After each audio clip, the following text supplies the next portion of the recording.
This is the Baltimore Annapolis Psychotherapy Podcast. The information shared in this podcast is not a substitute for seeking help from a licensed mental health professional. And now, here's Laura Reagan, LCSW-C, with today's episode. Hi, welcome to the Baltimore Annapolis Psychotherapy Podcast. Today I have a special guest to interview. Meghan Leahy is a certified parent coach in the Washington, D.C. area. She's also a contributor to the Washington Post's On Parenting section and the parenting expert blogger for Discovery Fit and Health. Meghan, I'm so pleased that you're able to be with me today. Thank you so much for joining me. Thanks for having me. This is my pleasure. Yeah, it's my pleasure. The reason I really wanted to ask you to be interviewed is because I know you write in many different areas, but I follow you in particular on Facebook, and the things that you post throughout a given day are so relatable to me, and I know many others who follow you on Facebook. Knowing that you're a parent coach, you present yourself in such an approachable and down-to-earth way when you talk about your own struggles with parenting. And I love how you use the perspective that parenting is about managing our own emotions in the situation. It's not really about trying to control the child and get them to bend to your will. It's us getting ourselves under control so that we can help them get themselves under control. Yeah. So how do the parents you work with relate to you being open about your own struggles with the challenges of parenthood? Good question. The people that reach out to me who have read my Facebook posts have a pretty good idea of who I am. The people that call me cold, they just Google me or something like that, they can be taken aback because some people are looking for, I don't know, just not me. An expert to tell them what to do. Yeah, and somebody more perfect sounding, or somebody who has more of, quote unquote, the answers, which I think a lot of people begin in this work thinking you do have some answers, and the more you work, you realize you don't, that the answers reside somewhere within the parent. Yeah. And so my job is to draw that out. So for people that want to be told what to do and how to do it, they're not going to hire me. And that's cool. There's other people out there to work with.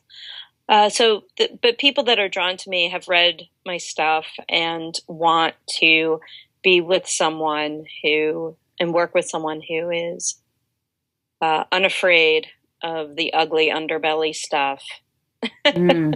For whatever that means. Yeah. Yeah, because I've noticed as a therapist who works with children, adults, and families that it can be really hard for parents to ask for help with parenting. I think it's a shameful thing for many people to admit that they don't have all the answers. Yeah, I've spent a lot of time thinking about how weird my job is.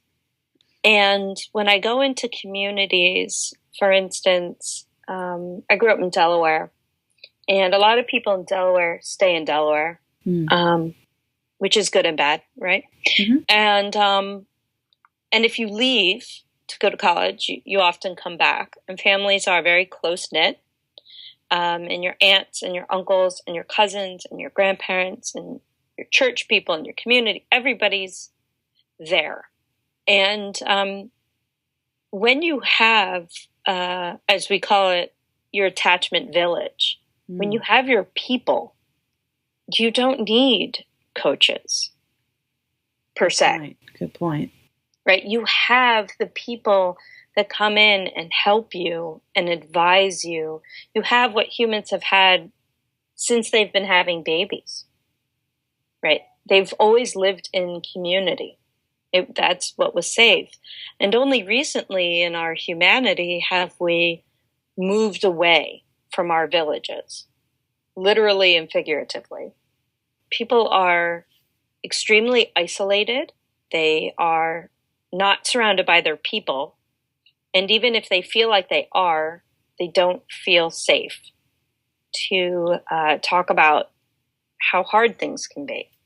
So my weird job has sprung up because there is a vacuum now. There is an absence of wise people helping others. Mm. I'm not saying anything new to anyone. I'm not creating like something amazing. I'm just helping people the way women and men and elders and wise people have helped people in communities forever. I've just happened to make a career of it. But that's my benefit, and hopefully others benefit, but it's the cost of not having your village.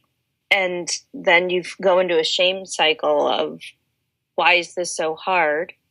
Why do I feel so alone? And then, the brain that asks itself that can't always come up with its own answers. Right.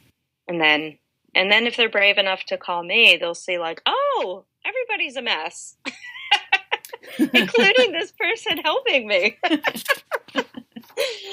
And we can all be a big happy mess together.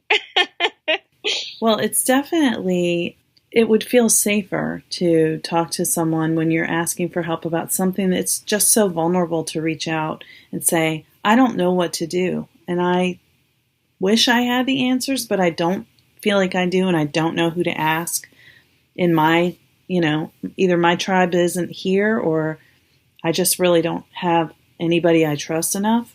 But to ask someone who says, yeah, I'm a parent and it's not easy and I don't have all the answers, but I can help you. I think that must be much more reassuring to people. Yeah, and you make a really good point, too, in that a lot of people are not parenting the way they were parented. Mm-hmm. So in terms of how we've reared children, there has been a very fast switch. Right. So it was for a very long time that children were seen and not heard. Right. Not to be too generalistic about it, and then the pendulum swung too far, so that now children are placed above parents hierarchically in a family. And that's created problems. So people are struggling to find the middle way. How can I not disrespect my children as I felt disrespected growing up, and yet remain the leader of my home, which is what you are meant to do as a parent? Yeah. What kids need you to do. 100%. Right. And that is my mentor in the Neufeld Institute describes it as, your native language is not what you're teaching your children. So you are learning kind of like a new love language, and you're trying to do it with your children. And for a lot of people, they don't have that. It's a lot. Yeah, that's really a great point.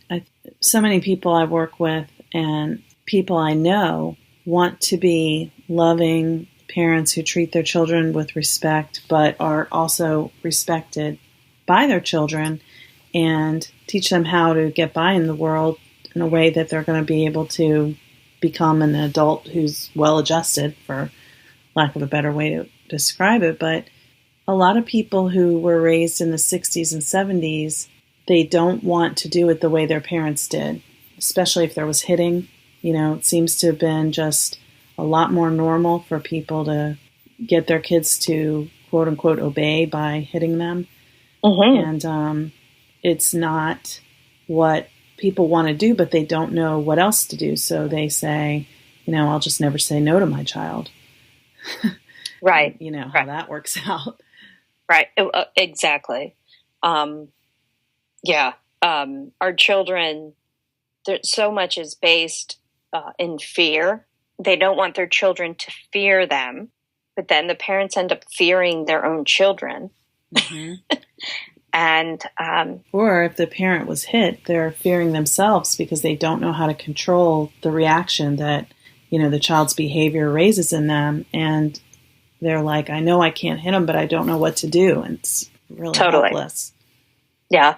And and so my work primarily it's theory driven. It's psychoeducational. It's very theory driven, and it's an integrated attachment development approach. And we really work on understanding how humans develop. What do they need? And what are your triggers? If you were spanked often as a child, you're not necessarily ever going to get rid of your triggers, but you can see them coming down the railroad and choose something else.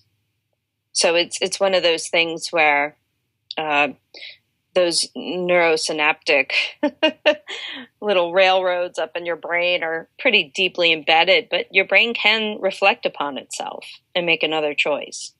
Yeah. Yeah. Creating new neural pathways. That's right. It ain't easy, but no. It's worth it. Yeah, it is. It feels so much better to be able to parent your children and feel good about it. And then you see the results when your kids feel good too. Yeah. So, along the idea of how parents can feel ashamed to reach out for help, it seems people think they're supposed to know how to do it. And if they do it wrong, as you mentioned, like children are supposed to be seen and not heard. I think my children are 16 and 18 now, but when I first had my kids, I kind of thought that the way children are supposed to act, if you're a good parent, is they're just kind of polite, they're quiet, they play, they never argue with each other or you, and they're just kind of happy and nice to be around, and then quiet and go take a nap, and but I thought that was what good behavior, the behavior that good parenting created. So if your child has a temper tantrum in public or screams no to you and kicks you in the grocery store, you feel like you're not doing it right. Yeah. Do you think people are still focused on trying to portray that perfect family image with their kids? Absolutely. And it feels crappy to be kicked in public. That sucks, and as parents, we're human. When anything public happens, that immediately adds the dimension of shame, and we feel judged.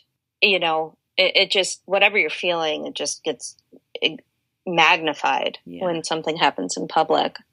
Because, all you see is everybody else's children being good, quote unquote good, right? I work a lot with parents on understanding that all behavior is a language that's telling us something. So I know it sounds slightly, crazy, but for me, there's no misbehavior. There's just behavior I understand or behavior I don't. Yeah. Right. And one of the crappy parts is that sometimes you will not understand your children's behavior, and it has nothing to do with you. Right? There was a bad day at school. They have some peer stuff going on. They have some interior life going on. And their bad behavior is a symptom of the release of frustration and anger and worry. And as a parent, you are the safe person. Right. Right. But to the parent, it feels like disrespect, and it feels like this. And it's not to say that there isn't behavior, that some of it is out of line. It is the parent's job to instruct and guide and discipline, but only within the framework of seeking to understand it. So if you are just reacting like, the whack-a-mole game on the boardwalk, you are not engaged in a deeper relationship with that child. So that, you can see past the tantrum or see past the frustration or the eye roll or the sassiness and see a child who is struggling or suffering or insecure or just hungry. I mean, hello, right? Hungry, sick, and tired. Right. 90% of kids' BS is hungry, sick, and tired. So I'm always encouraging parents to, you know, and I'm sure you know this, Laura, that I've been hired by the state sometimes to help parents reunite with their babies after there's been a separation due to legal issues. The baby has been taken away and put in a foster care. And so the judge wants to make sure the attachment is correct or as correct as it can be, right? Is this parents like reading the signs of the child correctly? A perfectly behaved child is a red flag to me. Yeah. Right. So perfect behavior, especially in young children, indicates to me abuse and intimidation. Fear. Absolutely. The child is motivated by deep emotions that, again, look to us like misbehavior, but are in fact just reactions to deep emotions in them that they can't even name. And if a child feels safe with their caregiver, they can display that. So the child who is quote unquote good is the child that I'm going to go to in a social work situation or even a coaching situation. That's the child I'm worried about. The good one. Yeah. Yep. The one in the family who's there's the identified child who's why the parents are calling because that child's the pain. But then the other child is working their ass off to be so good, keep the family together, keep everything rolling. Oh, so true. Right. That's the child I'm interested in more. Right. Because it's natural for children to let their emotions out. It's inconvenient and it sucks. But it's normal. It's funny how we as parents feel that children should be able to control their emotions and don't act out. But we are so overwhelmed and so stressed out and angry at their behavior sometimes. We think our reaction is right and theirs is wrong. Yeah. When it's really the same. It is and the they're same. Kids, so they don't know, they need help to deal with the way they feel. And a personal source of frustration for me is that parents, especially mothers, are given tons of reading material, support, classes, you name it, in pregnancy. Oh, yeah. Okay. Now, and that is the only part that we can't F up, really, right. Unless you start like freebasing. Okay? It's done, right? Like genetically. It's all happening. Right. It's all happening. And thank God we can't get in there. Right. But parents twist themselves into pretzels to, I don't know, all you really need to do is just like lay around and grow the baby. And then the baby is had.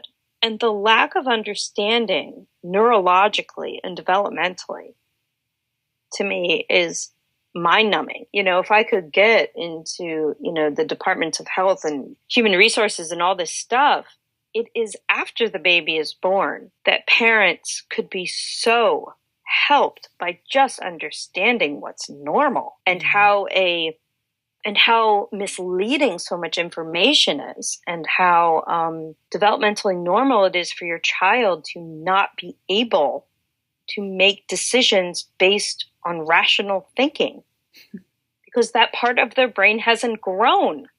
It's there materially, but it's not filled in. My God, I know 40-year-olds it's not filled in. So yeah. When I explain this to parents, they're like, oh, I get it. Oh. And that's not the parent's fault. It's just hard. It's hard. Yeah. It's like the one thing as a mother is after you have the baby, you need to get back into your same clothes within a very short period of time. That's what our culture tells moms. This is what you need to focus on, and dressing your baby up in cute outfits and taking pictures to say, I'm 1 month old, I'm 2 months old, and how your baby doesn't cry. That's the measure of you're doing something right. Well, and, something that Americans are obsessed with is the idea that we can rush development. Right. And so there certainly are studies. I mean, it's no accident that children that don't that don't have access to books and early classroom and, all these things suffer. Yeah. But people have extrapolated that data out to that we can rush development, that we can, there were just some more flashcards. Oh boy. And right, that we became obsessed as a culture. We're still obsessed with giving our kids the best so that they can become the best. Yeah. When that's not what humans actually need. Yeah. Right? Our systems will progress in their own time when the environment is good enough. The best actually hinders children's development, because an important part of development is adaptation, and adaptation is running up into things you cannot change and suffering through that, which is called raising a 2, 3, 4, and 5-year-old. Right? But that's crucial. You have to say no all the time. It can't be skipped. And a big part of parenting education and some parenting programs is constantly giving choices to children. And it's all to subvert having to say no. And that is hugely problematic. I love choices, but for the older child, when you give little 3-year-olds a choice, their brain's like, what? She said pancake? What? It just puts off just saying the no. Yeah. Say the no. Let them cry. It's how the system works. Yeah. I think of it as they need to know that somebody is in charge, because who's going to take care of them if they're on their own? 100%. Right. So, and that insecurity of not feeling like your caregiver is in charge, the insecurity, right, creates vulnerability, which creates panic, which creates misbehavior. But it also creates that child always seeking to be in power.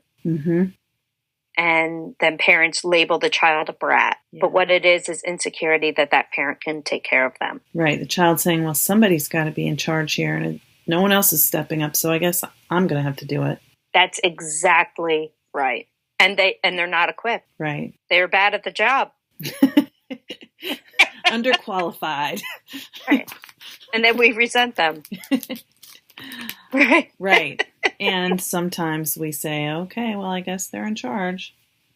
Right. Or we punish them terribly. Right. Right. See, but it's all reactionary, all that. Either giving up or punishing them is all reactionary. Whereas, in my work, I seek for the parent to see the dynamic clearly. When you see the dynamic, then you can do what's needed. But without understanding what's in front of you, you're just still a slave to the child's behavior. It's just, Yeah, their emotions and your emotions. Exactly. It's just exhausting. Yes. No fun. No. And life already is hard enough. It really is. Well, so that brings me to... I noticed on your website that you said that you don't really meet the kids when you work in parent coaching. So tell me more about how you focus your work. So parent coaching is unique in that whatever issues are happening with the child, be it learning disabilities, neurological issues, regular developmental problem, whatever it is. My work centers 100% in helping the parents parent that child, right? And because if I see the child, I will have an opinion, and then I will tell that parent what they should do, and that's good.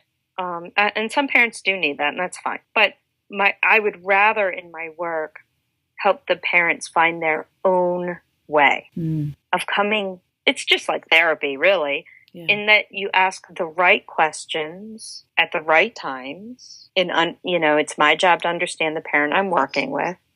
That brings about a light bulb in them. Like, oh, okay, every time I leave her at night, she cries because she's little and she really is scared of the dark.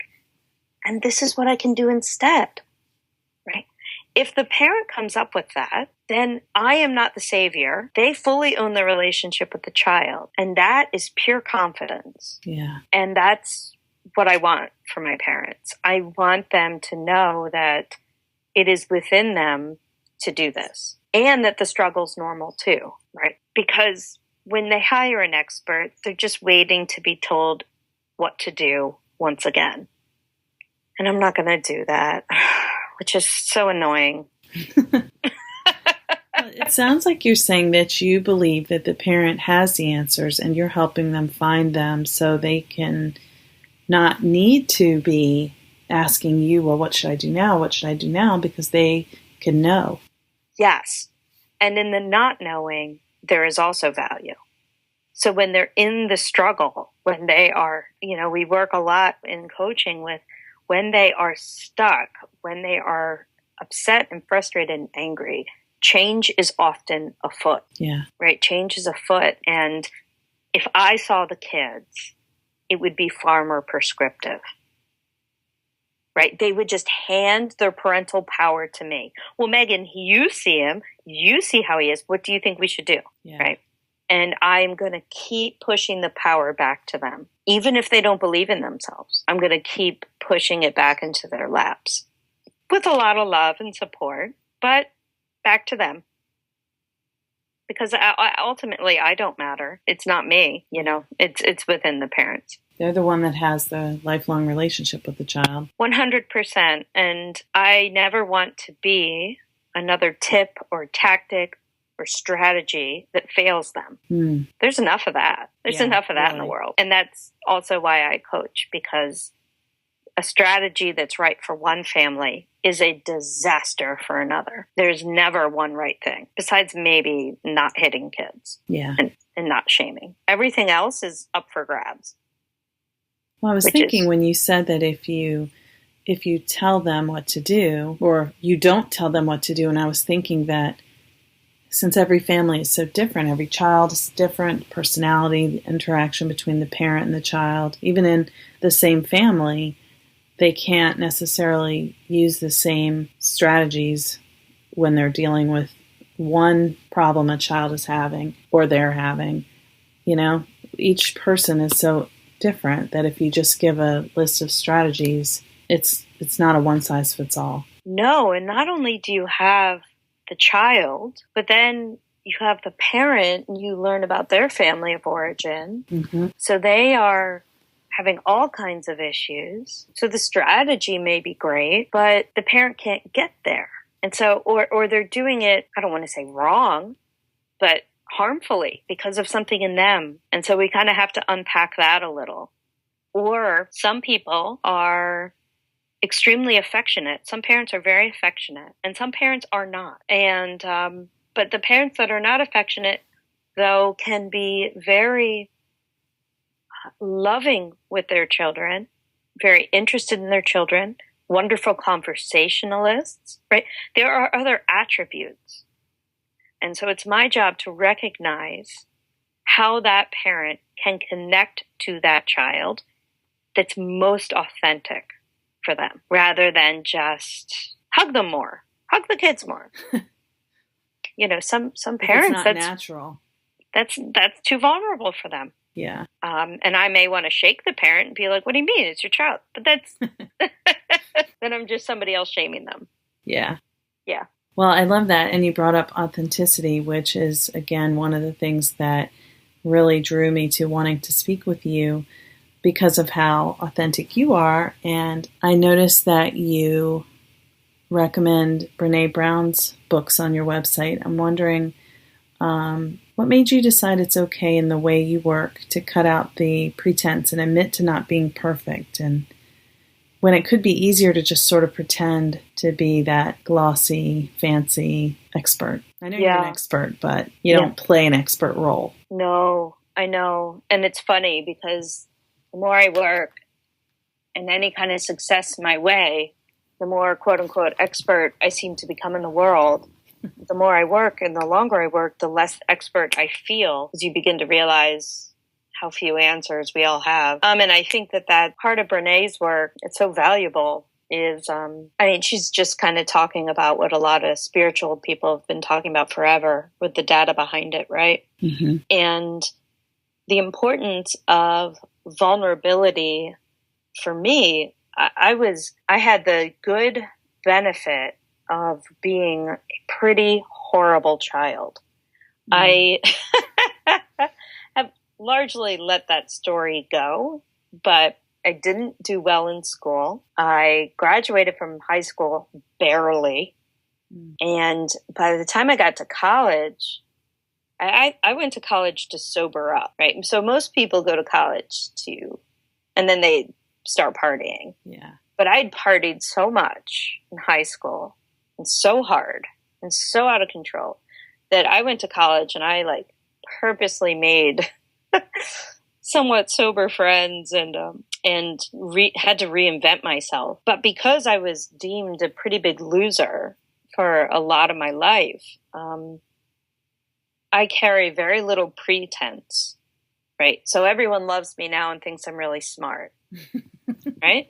But for a long time, nobody loved me and thought I was pretty dumb. So I've learned the value of how unimportant other people's views are. Mm-hmm. That all that matters is the integrity of your work and the heart that you bring to it and the intentionality. And so I also have a lot of empathy for the strugglers of the world. I have a lot of empathy for people who feel things deeply, adults and children, especially children. Because as a child who had a lot of pain behind her misbehavior, it's easy to spot when you're working in these types of fields. So I don't want to say that people who had happy childhoods can't be good therapists and coaches.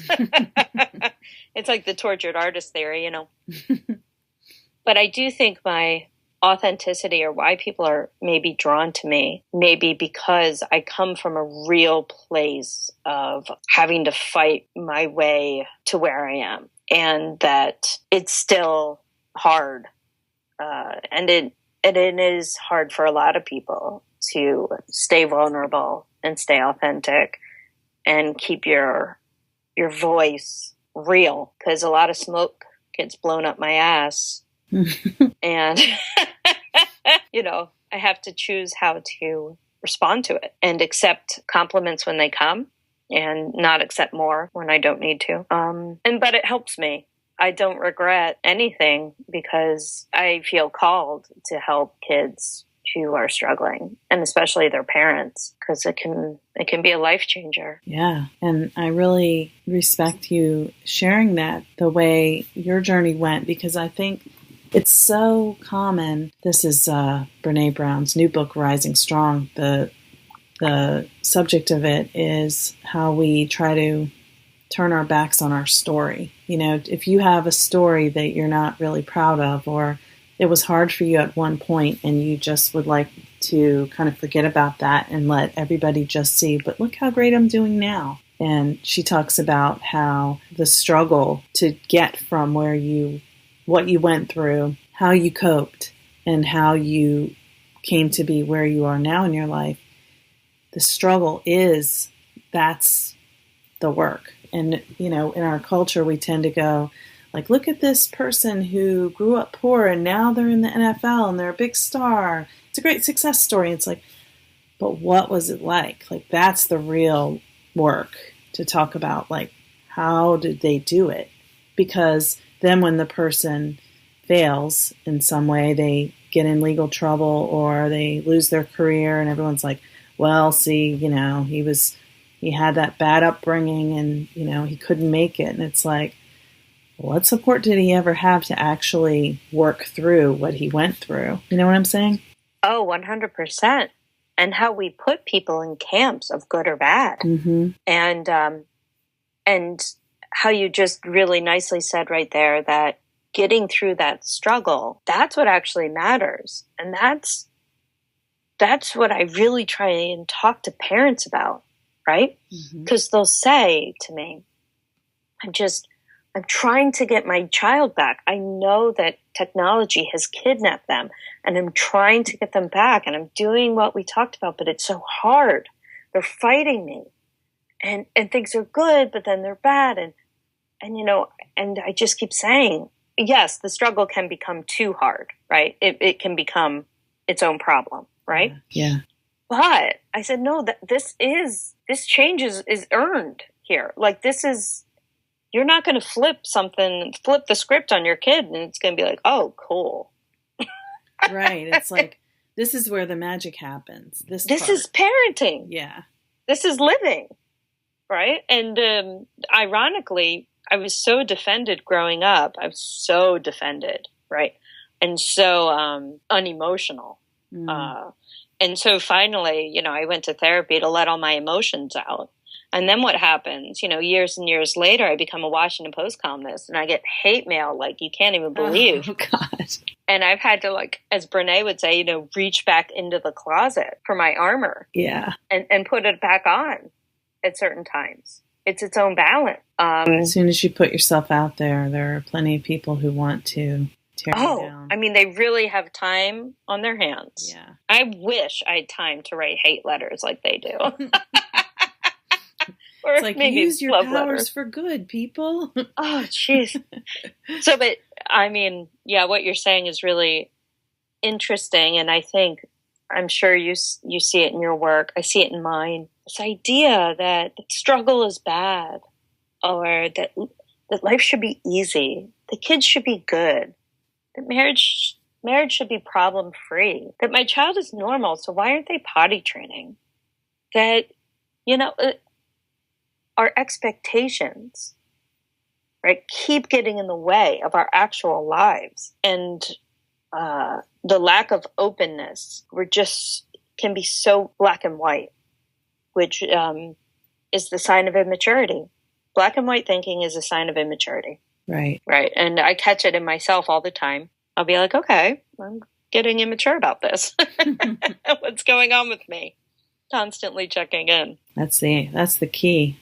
I think in parenting too, like, okay, why am I reacting to this right now? What is this about? Because if your child screamed at you at home, you might be able to just ignore it or whatever, walk away. But if it happens in the grocery store, you're like, everyone thinks I'm a bad parent. You know, I'm a failure. It's whatever is triggering in us at any given point. I think that's what life is all about, just all the time. What am I feeling? What's happening right now? Yes. Yes. And simply that act, it's so profound, but the act of being able to reflect on your own thoughts and feelings, even for a minute, means you stand a chance at not being a slave to them. But it's a true practice. Everyone's like, well, I can't do that.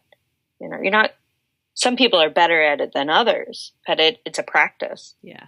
It's a true practice. Yeah, it takes practice and it's a practice. Yeah. You have to make it work. So before we run out of time, I need to ask you about how do you work with parents? How do you offer your services? Are they mostly virtual? Yeah, so all my work is via Skype. When possible, I bully my parents into the Skype where we can see each other, because it means a lot to me to see people's faces. But that enables me to work with people all over the world, which is really fun. But occasionally, you know, it has to be phone.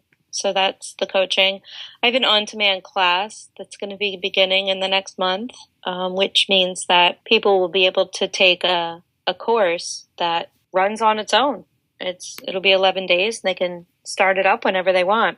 And that's been a labor of love for me for many years. So that'll be fun. Yeah, the rest is writing into the Washington Post live chat every other Wednesday. And then I get those questions and I turn them into post columns. So if people wanted to work with you, they find you through your website? Right. I'm actually about to redo my website, but there's a button there now that says I'm ready for coaching. And everybody gets a free 20-minute consult to see, you know, we have to mesh. Like sometimes I talk to people and I'm like, you know what? I know a better coach for you. You know, I'm not for everyone. I'm definitely not for everyone. But It's such a personal decision. It's like therapy in that, if you don't click with the person, it's not going to be successful. So that's really important. It's really important. And I can be a lot for people. So with certain people, I have other coaches because my only goal is that they get helped. So if that's through me, awesome. But if it's through somebody else, that's awesome too. All around, it's awesome. Totally. Totally awesome. There's one more question I want to ask you about, if you have time. Sure. How do you incorporate self-care into your busy life with 3 kids and all of this writing and coaching? Poorly. Me too. That's no, why I asked. I hope you had some ideas. Yeah, I do. What I teach my clients that without self-care, nothing else will work. It doesn't matter if they understand the theories of development and everything, if they cannot put themselves on the list, right? Mm-hmm. So that's when I'm super sick of my kids, taking jabs at my husband, feeling overwhelmed. It's a self-care issue. And so how do I do a lot of yoga. I do Zen Buddhist meditation.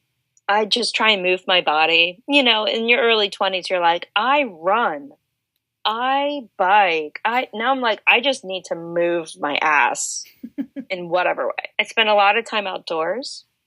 I have an app on my computer called Self-Control. Oh. And it doesn't allow any social media. Oh, I need that. So you can't access it. And you set it for a certain amount of time. I'm getting that as soon as we finish this interview. It's amazing. It allows you to write and work and live like a normal person. Remember the 80s? Although we weren't typing, but I surround myself with really good people. Mm. So my friends are super tight for me. And I surround myself a lot of different types of people, but my friends are very important. And I have a date night with my husband every week, which is a big sacrifice, kind of financially and time-wise, but it's the only way. So there's lots of self-care, lots of things, lots of ways to put Humpty Dumpty back together again. And I also watch a lot of TV shows on Bravo. Ah. Junk.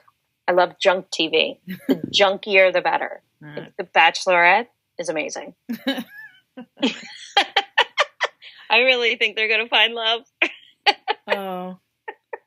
Everyone who watches that show thinks that. I know. I love it. It's my favorite. And I watch a lot of comedy. A lot. Comedy is a good way to pull yourself out of anything. Totally. And it's easy to find online. And I spend an inordinate amount of time watching and seeing funny things. I go to a lot of comedy shows. I'm going to 3 concerts this week. One of them being this week. Well, I'm going to go see Brene. Oh, I'll be there too. Okay, good. We'll have to somehow find each other. See you there. I'm seeing Madonna on Saturday. Wow. I'm seeing Kelly Clarkson Sunday. Oh my gosh. And then next week I'm seeing Casey Musgraves. My goodness. I see a lot of music. I'm glad you mentioned that because being outdoors and going to concerts can be like a spiritual practice. It takes me away from the everyday and into just a joyful place that it's pretty hard to access any other way. Yeah, I don't, at that level. I know that our parents were smoking and drinking highballs and doing whatever, right? But so many parents have gone the other direction of becoming eunuched in their fun. Mm. It's just, I ask every parent, what do you do for fun? And there's just nothing. Everything is a grind. Yeah. Work, household, children. And I'm like, listen, no. It is okay that I tell my kids, Mommy's going to a concert tonight, Brene Brown another night, and Madonna the next night. Help me pick out my outfits. Because they see me loving life and being happy and excited. And this is who I am. And having a life that's apart from just your role as their mother. 100%. Yeah. And I want them to grow up to go to concerts and love things and art and people and dance and be silly. Not be reckless and dangerous, but have fun. So Yeah. No. It's luckily, probably just because I was so bad. I never let any of that part of me go. I'm still so bad children. There are no bad children. That's what you need to remember. Once after me, then there were no bad children. Aw. No, I was good. That was good. Well, so yeah, I like to have a lot of fun. I love the way you describe, trying to have, I don't know if you would call it a balance, but adding in time for fun. It's so important. Yeah. And if I can make a last point, I always say, because the biggest metaphor is, fill up your own cup so you can give to others and right, for your children. You can't give what you don't have. And there's a part of me that bristles at that metaphor, because I always say to my parents, take care of yourself because you're worth it in and of yourself. It doesn't need to be another mechanism by which you need to give more. Do it because you're alive and you have interests and you have the right to go laugh and have fun. You don't have to do it for one more reason to take care of your kids. Like 90% of the time, the kids are fine. The kids could be stood to be left alone a little more. Yeah, that's a great point, because it's not just filling up your container so that you have more to give to other people. It's filling it up because your container is part of you. You deserve to have that fulfillment. Yes. Yeah. Yes. And especially, I don't know, for women and moms, that message of fill it up so you can give to others. Well, your children are eventually going to leave the house, God willing. Right. So fill it up, like you said, because you have a container. Simply because you're alive. Go have fun. Like you've earned it. It's your birthright. Go laugh. Yeah. Humans are born to be able to handle that. Our kids can handle us having fun. And you would want your kids to feel that way about themselves. So why is it so hard for us to say, I deserve to have fun and be happy and love myself and feel joy? You wouldn't ever want your child to say, I don't deserve to love myself and feel joy. I only can take care of other people. You would be like, oh, no, that's so wrong. But then we're very conditioned to go ahead and think that about ourselves. Yeah. And, and everyone knows this, that the children don't listen to the messages. They see what they see. Mm-hmm. So you can talk all day, but it's hard. I coach parents that the hierarchy of things is you, your marriage, then your kids. Yeah. They're like, that's not cool. I'm like, yeah, but that's how it works. That's true. I agree with you, because you're going to take care of your kids. But if you're not taking care of yourself and your marriage or your relationship isn't healthy, the kids will suffer anyway. Oh, tremendously. So for the last thing, I know we went on longer than I told you that we would, but I've really enjoyed this conversation. But will you please share your website, and I'll be sure to put it in the note for this episode. Sure, positivelyparenting.com. Awesome. Anybody who wants to check out your online program and or your coaching can find you there. Thank you so much for being with me on this podcast today. I really, really enjoyed our conversation. Thank you. This has been my pleasure. I had a ball. Me too. Thanks. Thank you for listening to the Baltimore Annapolis Psychotherapy Podcast with Laura Reagan, LCSW-C. For more, visit Laura's website, www.laurareaganlcswc.com.